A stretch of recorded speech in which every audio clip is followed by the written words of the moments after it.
안녕하세요. 로드테스트 강준 기자입니다. 오늘 저는 기아 신형 스포티지 하이브리드 모델을 타기 위해서 이른 아침 경기도 하남에 왔습니다.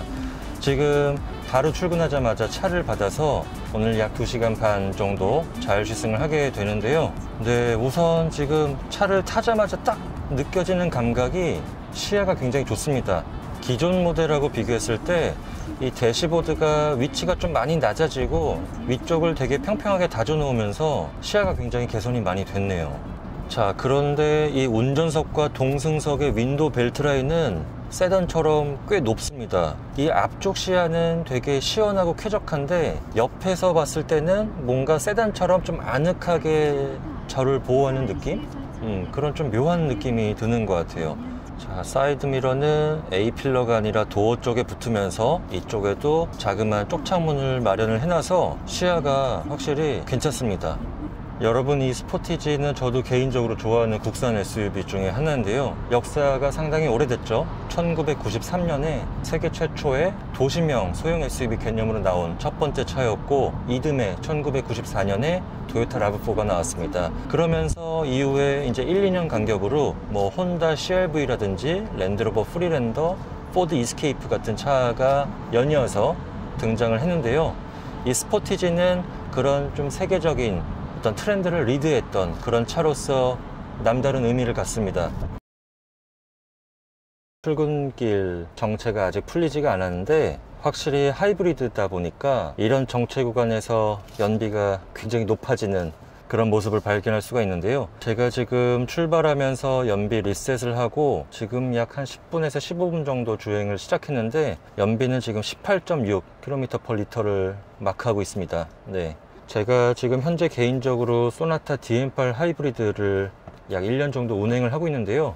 확실히 이 출퇴근할 때 기름값 지출을 이전 차와 비교해서 정말 많이 줄여주고 있습니다. 제가 이제 집이 경기도 과천이고 회사가 서울 신논현역에 있는데요. 편도 한 18km 정도 되는데 평균 연비가 리터당 19에서 20 정도 나오고 있습니다.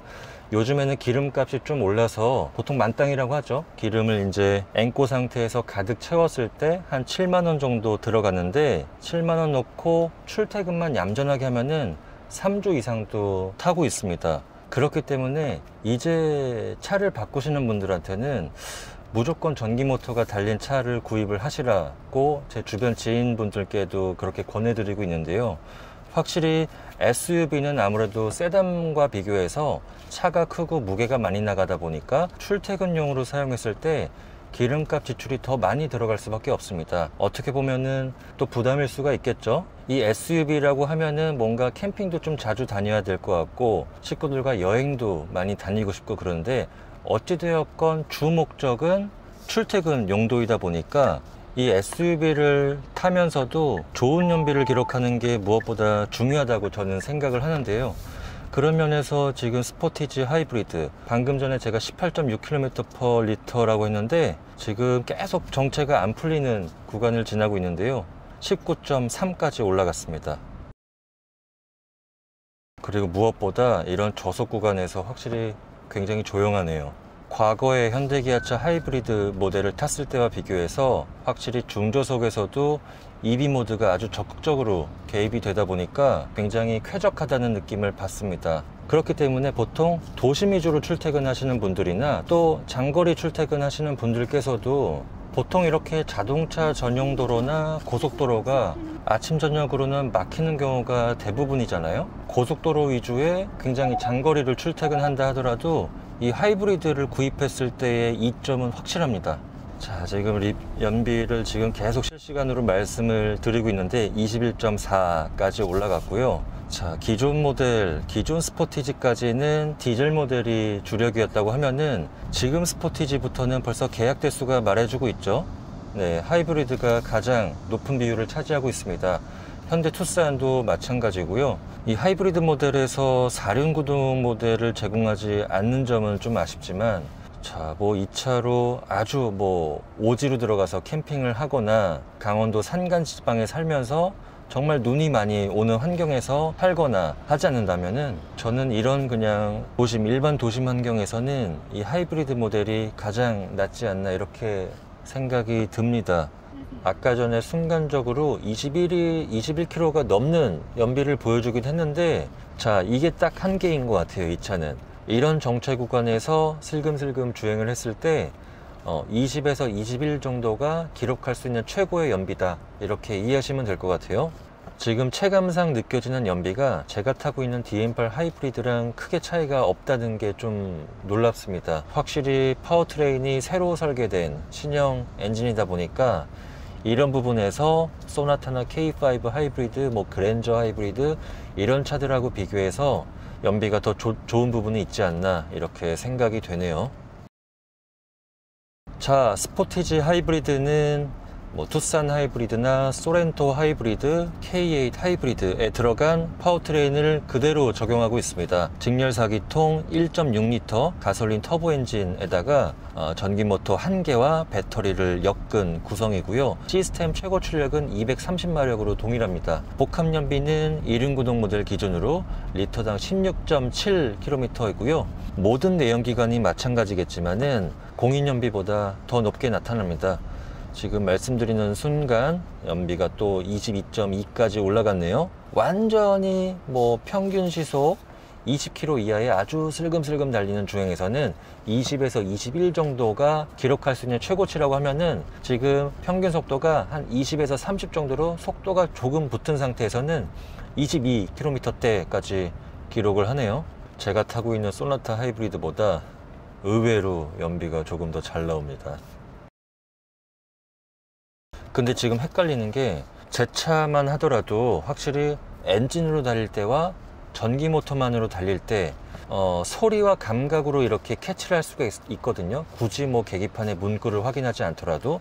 근데 이 차는 되게 자연스럽습니다. 네, 전기 모터로 달릴 때와 엔진으로 바뀔 때 그 이질감이 이전 하이브리드 모델하고 비교해서도 훨씬 더 자연스러워진 것 같아요. 이 전기 모터만으로 달릴 때 소리 자체도 그렇게 특이하지가 않고 되게 조용하고요. 엔진이 켜졌을 때도 언제 엔진이 켜졌지? 이런 생각이 들 정도로 되게 자연스럽네요. 지금 이 차는 생각보다 승차감이 좀 부들부들한 편입니다.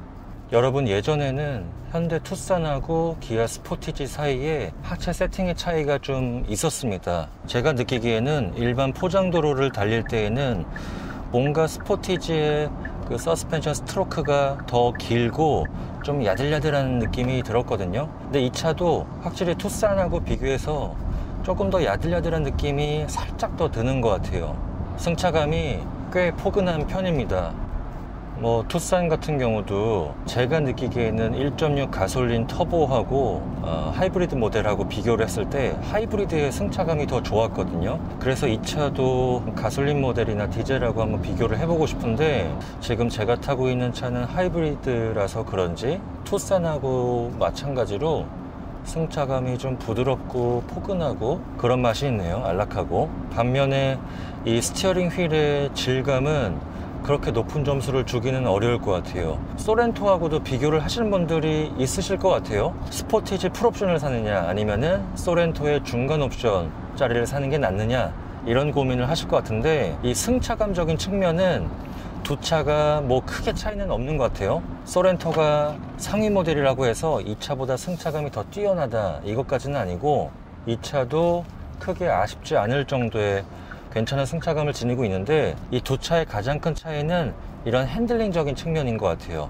소렌토 같은 경우는 굉장히 좀 손에서 느껴지는 피드백도 괜찮고, 이 운전대를 이렇게 돌리는 맛이 좀 좋았거든요. 근데 이 차는 조금 인위적인 느낌도 들고, 도로와 저의 손바닥 사이에 뭔가 단절된 듯한 그런 느낌도 약간 주는 게 있고, 아무래도 좀 컬럼 타입 스티어링 휠의 단점이라고 할 수 있겠죠.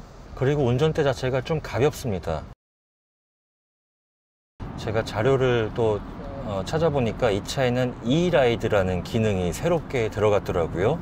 참 한국 지형에 특화된 기능이라고 생각이 드는데, 내비게이션 지도 데이터하고 연동을 해서 이 과속 방지턱의 위치를 확인할 수가 있잖아요. 지금 안내 멘트에서도 나오고 있는데, 가속 방지턱을 만났을 때 이제 운전자는 브레이크 패드를 밟아서 차를 서서히 속도를 줄이게 되잖아요. 이 상태에서 하이브리드 자동차는 회생제동 시스템이 가동을 하면서 가속 페달에서 발을 떼는 것만으로도 약간 차가 뭐 전기차까지는 아니지만은 약간 좀 제동이 걸린 듯한 그런 살짝 불쾌한 느낌이 드는데, 근데 이 차 이라이드 기능 같은 경우는 이 전기 모터를 움직임을 보정을 한다고 해요. 그래서 이 가속 방지턱을 만났을 때 회생제동 시스템이 개입을 한다고 하더라도 뭔가 머리끄댕이를 이렇게 좀 끄집어 당기는 듯한 그런 이질감을 최소화시키면서 과속 방지턱을 아주 부드럽게 넘을 수 있는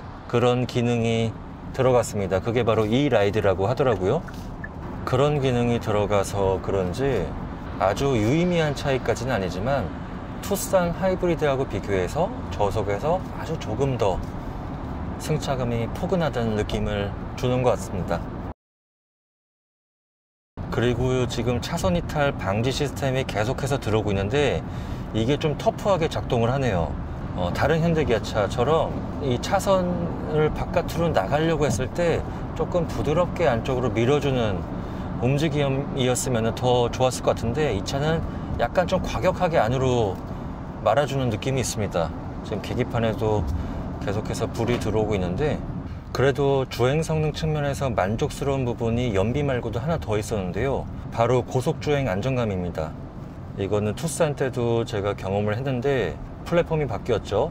현대기아차가 새롭게 개발을 한 3세대 승용 플랫폼이 들어가면서 설계 자체가 저중심 설계가 들어갔고 또 무게중심이 꽤 많이 낮아졌다고 합니다. 이 SUV는 구조적으로 무게중심이 세단보다 높을 수밖에 없는데, 그래서 아무래도 고속으로 달릴 때 안정감이 좀 떨어지는 편이죠.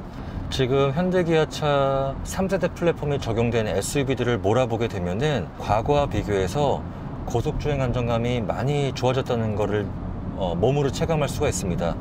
지금 이 차도 속도를 높일수록 되게 차가 좀 차분한 감각이 들어요. 뭐 모션이 아주 불안정하거나 노면을 많이 타거나 약간 차가 좀 고속에서 붕 떠서 가는 느낌이거나 그런 느낌은 과거와 비교해서 정말 많이 개선이 됐다는 것을 느낄 수가 있습니다. 반면에 이 셰시가 주는 고속주행 안정감 자체는 나무랄 데 없이 굉장히 좋은데, 이 스티어링 휠의 담력 자체가 조금 도로와 단절된 듯한 느낌이 들고, 또 담력 자체가 가볍다 보니까 이 셰시가 주는 안정감은 좋은데 이 스티어링 휠 때문에 조금 안정감이 100점까지는 주기 힘들지 않나, 이런 생각이 듭니다. 정체 구간이 이제 좀 풀린 것 같고요.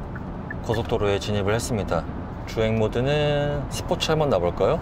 스포츠에서는 계기판의 디자인 자체도 달라지고 이 스티어링 휠의 담력이 좀 많이 묵직해지기는 하는데요.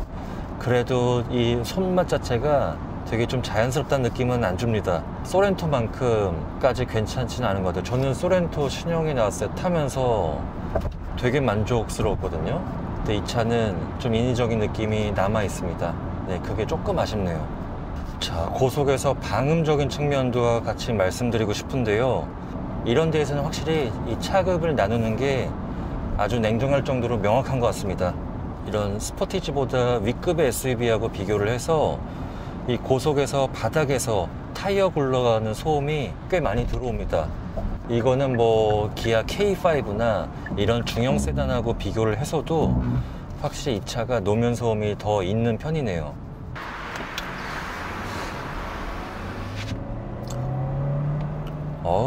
가속 성능 자체는 시원시원합니다. 시스템 최고 출력이 230마력이고 합산 최대 토크도 35.0kgm를 넘어서기 때문에 저속에서 강한 가속을 끌어낼 때 엔진뿐만이 아니라 전기 모터가 함께 토크를 지원을 해주기 때문에 가속 성능 자체가 시원스럽습니다. 자, 다시 방음적인 측면 이어서 말씀을 드리면은 이 차 지금 타이어가 컨티넨탈 제품이 들어가는데 타이어 자체가 성능이 괜찮은 타이어거든요. 원체 소음이 그렇게 큰 타이어는 아닙니다. 그럼에도 불구하고 이렇게 한 90에서 100km 정도로 이렇게 항속 주행을 하고 있을 때 바닥에서 올라오는 소음이 제법 들린다고 하는 거는 어떤 차체 하부 방음이 상위 모델, 중형급 모델하고 비교해서 그렇게 방음 소재가 많이 들어가지 않았다. 이거를 좀 알 수 있는 단서일 것 같아요. 자, 오늘 이렇게 타보니까 제가 요즘에 국산 신차를 타게 되면은 대체로 평가가 되게 저 스스로도 생각하건대 되게 좋은 말을 많이 한 것 같아요. 그만큼 완성도가 좋았고 참 마음에 드는 부분이 많았었는데, 근데 이번 스포티지 하이브리드 같은 경우는 뭐랄까 좀 명쾌하게 결론을 내릴 수가 없는 것 같아요. 지금 계속 이제 차를 타면서 느껴지는 생각이, 소나타가 과거와 비교해서 판매량이 많이 안 나오고 있잖아요. 근데 지금 소나타가 신형이 나오면서 차체 길이가 4.9m까지 굉장히 커졌고, 그 위에 이제 준대형 세단하고의 어떤 간격이 좀 많이 줄어든 상태에서 좀 소나타 그런 중형 세단만의 장기가 좀 많이 사라진 것 같습니다. 어떤 패키징이나 가격적인 측면에서 그거 살 바에는 3,400 더 주고 그랜저 2.5를 사겠다, 이렇게 생각하시는 분들이 많이 계실 것 같아요. 근데 지금 스포티지를 타면서 좀 비슷한 생각을 하고 있거든요. 덩치가 진짜 뭐 한 세대 전 중형 SUV만큼 커졌고, 연비 괜찮고, 기능적인 부분들, 디자인이라든지 이런 부분들 정말 다 좋아지고 괜찮아졌는데, 막상 한 4천만 원 정도 주고 SUV를 선택한다고 하면은, 글쎄요, 그래도 저라면은 소렌토를 살 것 같다는 생각이 듭니다. 상위 차종과의 차급 나누기는 굉장히 명확하게 드러납니다. 고속에서 방음적인 측면, 그리고 어떤 이런 핸들링의 손맛, 이런 부분들에서 소렌토의 완성도까지는 이 차는 못 따라가는 것 같아요. 이건 단순히 아래급 차라고 해서가 아니라, 저는 소렌토 정말 주변 기자분들께서도 다 하나같이 말씀을 하시는 게, 이제 작년 초반에 나왔을 때 차 정말 괜찮다, 그리고 실제로 신차 발표 이후에 정말 내돈내산, 자기 돈 주고 산 기자분들이 정말 많이 있을 정도로 차가 참 괜찮았는데, 정말 풀옵션의 차, 나는 모든 기능을 다 옵션은 빵빵하게 들어간 차를 좋아해, 이런 분들께서는 스포티지 하이브리드 풀옵션 사시는 게 더 나을 수도 있겠지만은, 뭐 모든 기능을 다 활용할 것 같지는 않아, 이런 분들한테는 저는 같은 4천만 원이라고 하면은 소렌토 하이브리드의 옵션은 그냥 필요한 것만 적당히 넣어서 구입을 하시는 게 낫지 않나, 저라면 그렇게 살 것 같습니다. 이 스포티지 하이브리드 중에서도 꼭 4천만 원까지 뭐 풀옵션을 살 게 아니라 한 3천만 원 초중반 선에서 그냥 적당히 옵션 넣어서 합리적인 금액으로 사시겠다, 이런 분들한테는 네, 추천드릴 수 있을 것 같습니다. 네. 자, 이렇게 해서 오늘 리뷰 마무리 하도록 하고요. 폭스바겐 신형 티구안이 나오면서 또 스포티지를 소환하시는 분들이 많이 계신 걸로 알고 있습니다. 이 스포티지하고 신형 티구안 오랜만에 비교 시승하는 그런 자리를 한번 만들어 보려고 합니다. 저희 로드테스트 채널 구독과 좋아요, 알림 설정까지 이렇게 해놓으시고 확인을 해주셨으면 합니다. 네, 고맙습니다.